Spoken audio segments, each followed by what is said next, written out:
Hello, my lovelies. I am Madam Crystal Butterfly. And today, my lovelies, I will be doing a review of The Companion's Tale by Astrid V.J. Now, my lovelies, before I start telling you a little bit about this interesting book, let's take a moment to talk about the author. Astrid has been writing since she was 12, making the idea of publishing her writing feel as if she was just taking the next step in the natural progression of being a pro writer. But during her late teens and 20s, she adopted a bad habit of telling herself there was no point in publishing her stories. She didn't feel confident in her stories being viewed as good, causing her not to have any faith in the viability of the life of a writer. After doing a bit of soul searching, she finally accepted the truth, which is she is talented enough to be an author and that there are people who would enjoy her stories. She published her debut novel in 2019, which was about 20 years after she started working on her first book. She has contributed to short stories, charity anthologies, and has written 10 novellas. Also, this year, Astrid is going to publish another novel, another novella, and she has a short story that is part of an anthology coming out this year as well. But Astrid is not done yet. She has a few more novels, 3 novellas, and 3 short stories written but not complete. Now, during her early 20s, she had a series of vivid dreams that were interesting, so they stuck with her.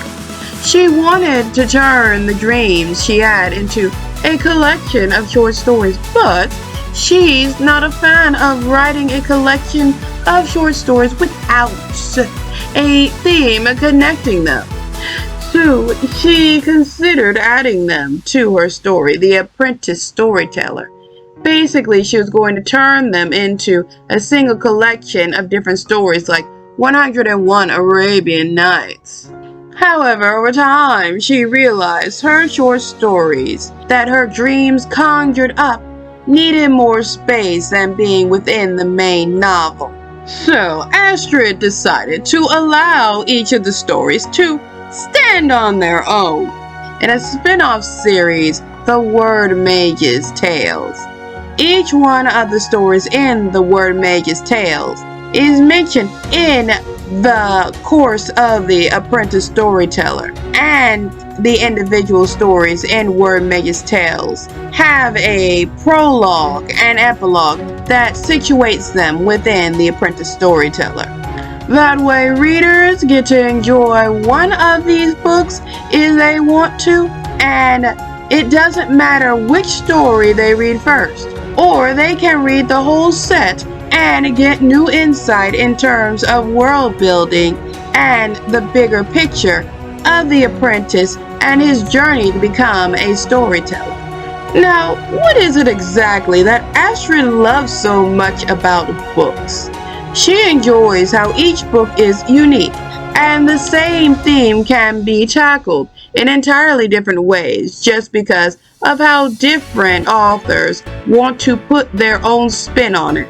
Astrid also enjoys the fact that books allow her to live things she has not experienced personally, which broadens her horizons and gives her a scope to better understand the world. My lovelies, I won't lie, I barely got a few pages into this book where I hit a point where I just couldn't bring myself to put this story down, and I had to read it straight through all the way to the end. And to give you an idea of what makes this book so unique, let me tell you a little bit about what this story is all about.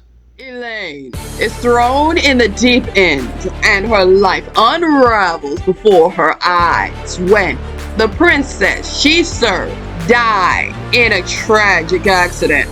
All of a sudden, Elaine doesn't have a purpose. Alone, drifting, she realizes the princess's death may not have been an accident at all, and things spiral even further into chaos. Can Elaine find herself in the midst of it all, or will she let the stream tug her into yet another life not of her choosing? And what of Raymond Dart, the king's chief investigator, with a reputation of being the hardest, most intimidating man in the kingdom? Is the kindness he shows Elaine real, or is he acting to get her to confess to a crime she did not commit? Elaine doesn't know what to believe, and her life could be on the line if she misses a step. When I first started reading The Companion's Tale, I had assumed that the story was going to just be mostly focused on the whole princess murder, and Elaine attempting to prove how she is innocent of the whole thing. But I quickly realized that the murder mystery part of this story is just a small drop in what makes the plot of this particular story just so interesting. At the beginning of this story, the princess dies. This tragedy happens during the celebration where the princess was to meet her intended and later marry him and start her life in her husband's kingdom. But as the synopsis said, there is an accident that led to her death. If you want the details about the accident that killed the princess, you're going to have to grab a copy of this story. It's a real page turner, so you won't regret it. After the princess is killed, it does not take long to discover the accident was no accident. It was a murder, with the top witness and suspect being the princess's companion, Elaine. I really like how the author handled this character. Elaine has basically devoted years of her life to the princess. She now is not only both witness and suspect in the princess's murder, but she is out of a job and is trying to deal with her depression over losing somebody she really cared about. Elaine is also now recognizing that she needs to ask herself, what exactly does she want to do with her life now that the princess is gone? As I said before, she's pretty much devoted several years of her life to whatever the princess wanted. She never really asked herself what she wants. Now she's in this position where she doesn't know what she wants out of life, or really even where to begin asking that. Her old employer isn't even going to offer her any help with figuring this out either. Despite all her years of loyal service, the king and queen just want her to get the hell out of their palace. They talk about her like she's some disgusting creature who's bringing down the mood by being sad all the time. The extra insensitivity coming from the royal family also forces Elaine to go on her own personal journey of self-discovery, which was really interesting to read since Elaine starts to recognize how much she has stood in her own way of her happiness by not focusing on what she wanted. Now, my lovelies, I will tell you nothing more about Elaine. Is there a whole lot more involving her I want to talk about? Yes, there is. But I'm not going to do it, because if I do, you won't get this book. And this book is a really fun read, so you really should think about picking yourself up a copy. But even though I'm not telling you one more thing about Elaine, there is another character I'm going to chat with you a little bit about.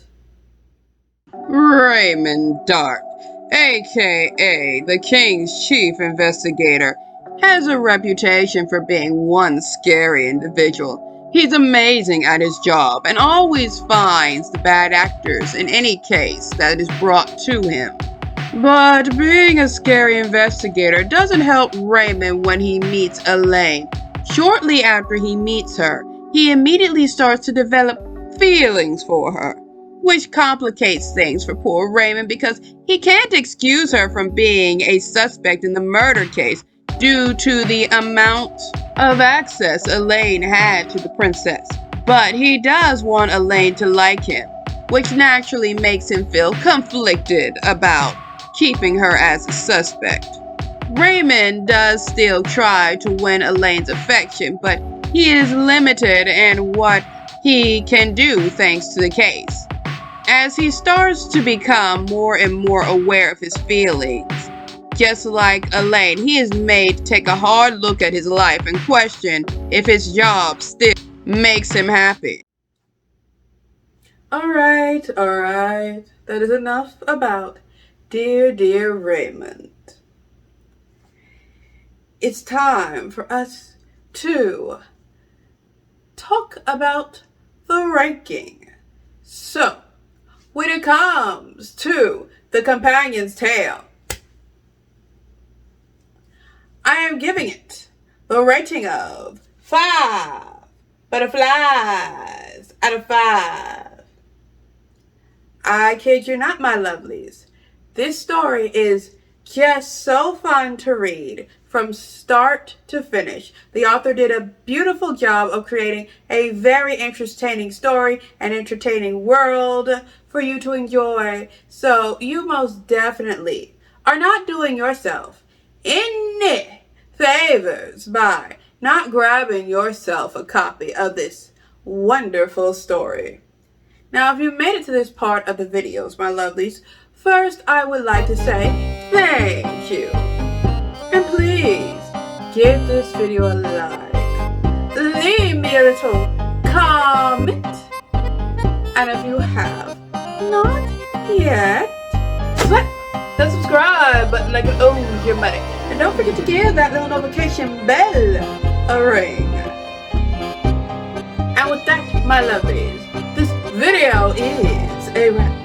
Now, if you please, come with me as we dance into a world of magic.